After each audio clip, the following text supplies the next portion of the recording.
Kanpur police ने UP का पहला डिजिटल मर्डर केस सॉल्व कर लिया।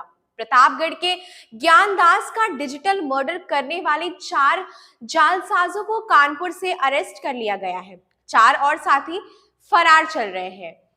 इन्होंने ज्ञानदास को धमकी दी कि तुम ड्रग्स बेचते हो, हमारे पास सबूत है, तुम्हें जेल जाना होगा, अब तुम बदनाम हो जाओगे, पंचायत की नौकरी भी चली जाएगी, बचना हो तो क्यूआर कोड भेज रहे हैं, रुपए जल्दी भेज दो। 3 दिन तक चल रहे इस टॉर्चर के बाद ज्ञानदास की बॉडी खेत में फंदे से लटकती मिली।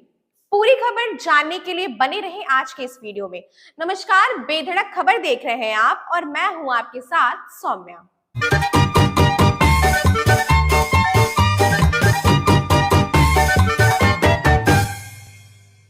पुलिस सर्विलांस की मदद से कानपुर में बैठे जालसाजों तक पहुंच गई, मगर इसके बाद जो कुछ सामने आया वो बेहद चौंकाने वाला था। ये कोई शातिर जालसाज नहीं बल्कि कॉलेज स्टूडेंट थे। इनकी उम्र महज 33 से 17 साल के बीच है। रोहित प्रजापति सिर्फ 20 का है। वह बीए फर्स्ट ईयर का स्टूडेंट है। इसके पिता नरेश प्रजापति किसान हैं।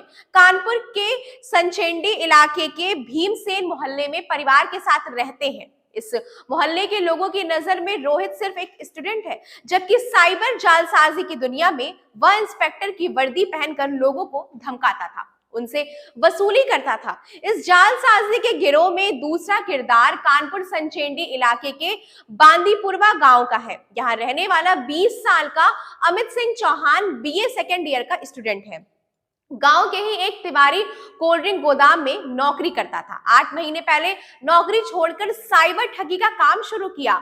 अमित चौहान एसपी बनकर लोगों को धमकाता था। इंस्पेक्टर की भूमिका वाला रोहित जब केस हैंडल नहीं कर पाता था, तब वह अमित सिंह चौहान को पुलिस एसपी बताकर उनसे बात करवाता था। अमित जेल भेजने की धमकी देकर वसूली करता था। इस कहानी का तीसरा किरदार संचेंडी के ही बांदीपुर गांव के रहने वाले वीर प्रताप सिंह का है। वह 33 साल का है।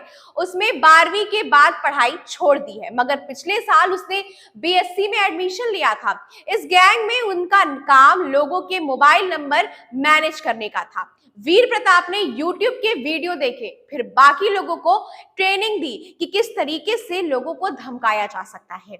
इन सभी ने फेक तस्वीरें अपने WhatsApp डीपी और ट्रू कॉलर में पुलिस की वर्दी में लगा रखी है, इससे कि किसी को भी फोन कॉल करने वाले लोगों पर शक ना हो। यह टेक्निकल काम वीर प्रताप सिंह का ही था। सिर्फ 17 साल का नाबालिग भी बांदीपुरवा गांव का रहने वाला था। यह 11वीं का छात्र है। इसके पिता का निधन हो चुका है।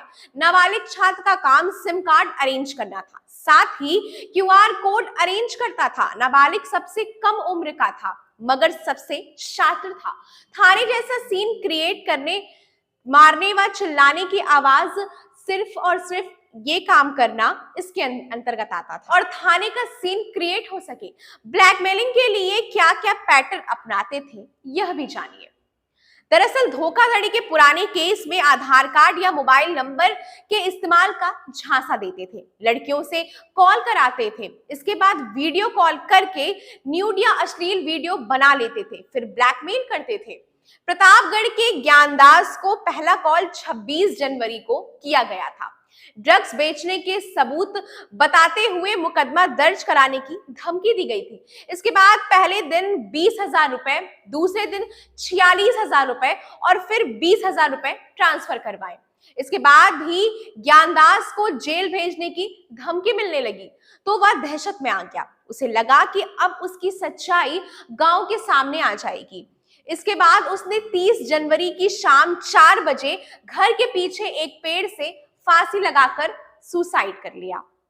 फर्जी आईडी, सिम कार्ड नंबरों की लिस्ट, बैंक रसीदें मिली। पुलिस को लड़कों के पास से फर्जी क्राइम ब्रांच के ID card, mobile phone, SIM card, QR code, scanner, अलग अलग तरीकों की चीजें मिली हैं। अलग अलग दुकानों के गहनों के बिल, बैंक रसीदें और करीब 1.5 लाख रुपए भी बरामद हुए हैं।